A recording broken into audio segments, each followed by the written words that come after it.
Hi everyone, welcome to my channel. Susan Winter here for SusanWinter.net. I want to thank back all of my subscribers who keep coming and the wonderful comments that you write. If you haven't subscribed yet, please do so. It really helps me out and I really, truly appreciate it. So I'm continuing with questions and answers. These are your video questions, and if you don't know what I'm talking about, you go to SusanWinter.net. The last column is contact, all the way to the bottom, video requests. This is what I'm answering. What you want me to answer, I am answering now. And this one is from Scott. Scott writes, "Hi Susan, I watch all of your videos on YouTube." Fantastic, Scott, so you're seeing this one. Thank you. My question, being a guy in the midlife dating pool is not just difficult, it's expensive. I'm getting really tired of showing up on a first date and she orders drinks and food and then just looks away when the bill comes. We're made to feel cheap about paying by the women who refuse to pay anything. Your thoughts? Okay, so there's a lot going on here, and a lot of this is generational, and much of it is generations bumping up next to the way we are dating today.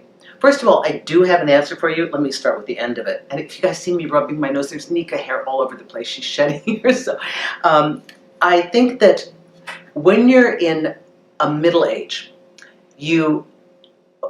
when you say midlife, middle age, I'm assuming that you are of an age where dating was easier, where dating was something that you did when you had repeated exposure to someone in your social group, in your college classes, in your community, someplace in the dog park, your friend's friend, you went to a party, you saw somebody, you knew them. And then, Scott, you would finally ask them on a proper date because you'd kind of had a sense about who they were. They'd been vetted because you'd had communication. They didn't come out of nowhere like today, online, where you don't know what you're getting. And not only that, you don't even know how serious they are about a relationship. And it's hit and miss because you see photos that you're hoping are current. You get an impression from somebody and then you make the gamble to meet them. And so my short answer for this is quit inviting them to dinner. Unless this is someone you know. You know them, you've had conversations, and you feel really comfortable that you want to separate this gal from the pack and take her on a proper date. That is wonderful. But the fact that you're dating over and over again and taking out women that you barely know, I'd start with coffee. And I tell all my guys this. You're meeting online or somebody you don't know well. Don't put them through a struggle of 2 hours. Don't put yourself through that. Now, I understand that you may go from coffee to a dinner date, and if you feel like being chivalrous, then do take her out, but maybe be moderate in the first couple of restaurants that you choose, or how you choose to eat, or maybe the second date do a walk in the park. It doesn't have to be a meal. So there's nothing, coffee isn't cheap.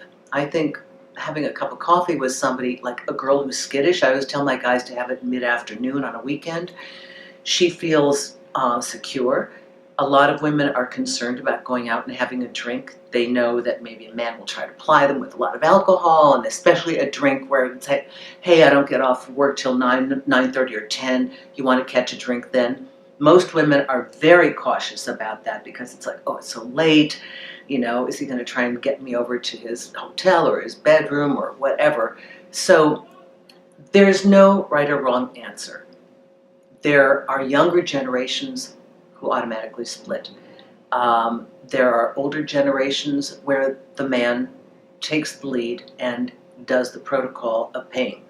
And if this is getting to be a very expensive ordeal for you, please try getting to know the woman a little bit better over the phone or through text message or FaceTime, and inviting her for coffee. And then the second thing, an experiential date, take a walk and talk to her.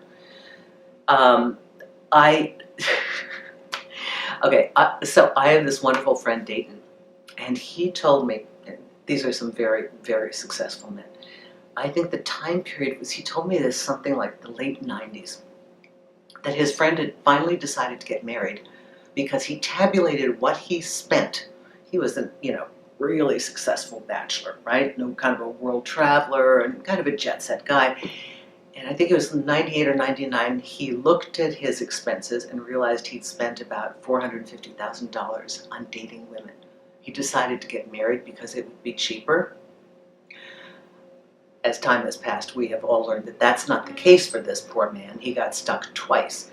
But at any rate, it can be a dilemma that I don't think a lot of females think about. So it would be respectful for the ladies watching too to understand that not every man has an enormous discretionary fund to find you, because you're wonderful. He's got to go through a lot of other women that he's not going to connect with. So I think start with coffee. Vet your gals if you can. If you know them socially and you know that they're a great gal, take them to dinner, because that one is a little bit more qualified for the expenditure that can indeed get very expensive. And I wish you well in that. Okay, thank you everyone who's come to Magnifi to do the consultations by the minute. This is awesome. This is great. Thank you those of you who are coming to my site and working with me in the predetermined time that we have for your sessions. And if you would prefer to listen instead of watch this and you're on the run, check out the Susan Winter Show on iTunes. Thank you everyone.